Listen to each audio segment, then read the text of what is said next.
자, 오늘 분석해볼 경기는요, 서울 삼성과 안양 정관장의 KBL 맞대결입니다. 이게 아주 흥미로운 게 이 경기를 놓고 예측이 완전히 갈리고 있거든요. 왜 그런지 지금부터 하나씩 파헤쳐 보겠습니다.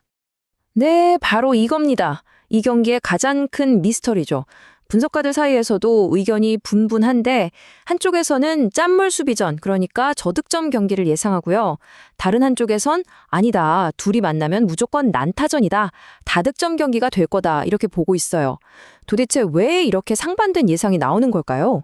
우선 왜 점수가 많이 안 나는 그런 수비전이 될 거라는 주장이 나오는지부터 살펴보죠. 이건 현재 드러난 데이터, 즉 서류상의 현실만 놓고 보면 아주 타당한 이야기입니다. 그리고 그 중심에는 서울 삼성이 겪고 있는 문제가 있습니다. 맞아요. 삼성의 최근 부진을 딱 한마디로 요약하면 바로 수비 붕괴입니다.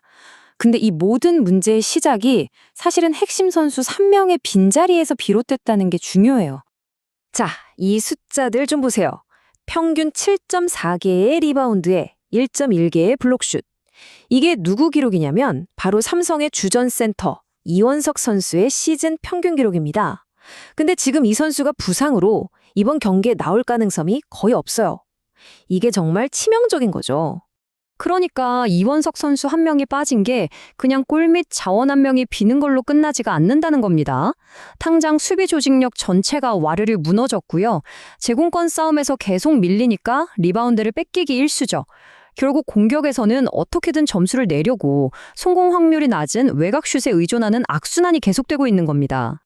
이게 바로 그 결과를 보여주는 성적표입니다. 말이 필요 없죠. 최근 10경기에서 딱 2승 거두고 8번을 졌습니다. 지금 팀 상황이 얼마나 불안정한지 이 기록 하나가 전부 말해주고 있는 셈입니다. 자, 그럼 이제 반대편 팀을 한번 볼까요? 바로 안양 정관장입니다. 지금 흔들리는 삼성과는 분위기가 완전히 달라요.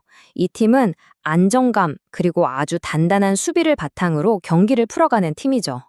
전 관장이 이렇게 안정감을 찾은 데에는 여러 이유가 있겠지만 가장 큰 건 바로 이 선수, 팀의 야전사령관 변준영 선수가 돌아왔다는 겁니다. 아직 풀타임을 뛰는 건 아니지만 코트 위에 있는 것만으로도 팀에 주는 영향력이 엄청납니다.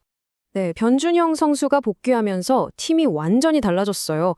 일단 경기 운영이 너무 매끄러워졌고요. 볼이 한쪽으로 쏠리지 않고 골고루 돌기 시작했죠. 그러다 보니까 자연스럽게 팀 전체의 수비 조직력까지 훨씬 더 끈끈하고 강력해지는 그런 긍정적인 효과가 나타나고 있는 겁니다. 그래서 결과적으로 나오는 숫자가 바로 이겁니다. 경기당 평균 실점이 70점대 초반. 여러분, KBL에서 이 정도 실점률이면요, 이건 거의 벽을 세우고 농구하는 수준이에요. 그만큼 지금 정관장의 수비가 정말 촘촘하다는 증거죠.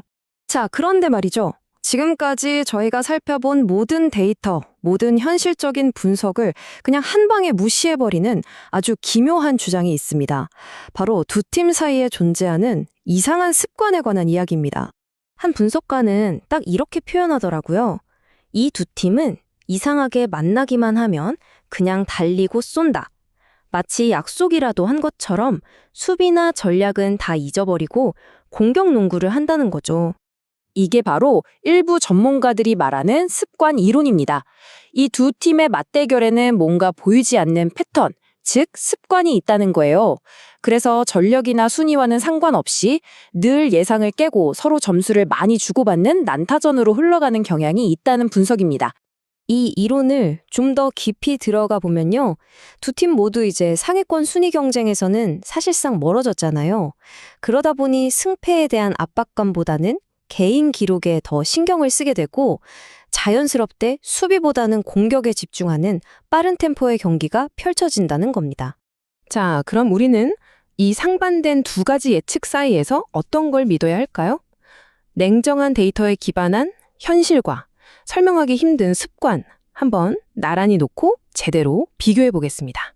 그렇죠. 한쪽에는 과거의 데이터가 쌓여 만들어진 습관이 있습니다. 만나기만 하면 난타전이 벌어진다는 기묘한 징크스죠. 그리고 다른 한쪽에는 현재의 전력을 보여주는 현실이 있습니다. 수비가 막강한 팀과 주전 센터의 부상으로 수비가 무너진 팀의 만남. 이게 바로 현실입니다. 그럼 이 충돌하는 두 바지 이야기 속에서 과연 여러 분석가들은 최종적으로 어떤 선택을 내렸을지 한번 들여다보겠습니다. 역시 정프로나 토토 홈즈 같은 대부분의 분석가들은 현실에 손을 들어줬습니다. 정관장의 탄탄한 조직력과 수비력을 바탕으로 경기를 지배할 것이고, 따라서 저득점 양상 속에서 정관장이 승리할 거라고 예측하고 있죠. 하지만 시작TV 같은 곳은 다릅니다. 여기는 과감하게 그 설명할 수 없는 습관에 베팅을 했어요. 이번에도 분명 다득점 경기가 나올 거고, 설령 삼성이 지더라도 핸디캡 정도는 충분히 극복할 수 있을 거라고 보고 있습니다. 그러니까 이걸 정리해보면요. 습관이라는 변수가 분명 흥미롭고 무시할 수 없는 건 사실입니다. 하지만 삼성의 이원석 선수 부상이라는 명백한 악재와 현재 정관장이 보여주는 압도적인 수비력, 이런 객관적인 증거들을 놓고 봤을 땐 저득점 경기가 될 가능성이 더 높다는 게 전반적인 시각입니다. 결국 이 경기는 우리에게 마지막으로 아주 재미있는 질문 하나를 던지고 있습니다. 차갑고 이성적인 데이터의 논리가 승리할 것인가? 아니면 그동안 반복되어 온 설명할 수 없는 기묘한 습관이 또다시 경기 결과를 지배할 것인가? 과연 이 경기의 진짜 얼굴은 무엇일까요?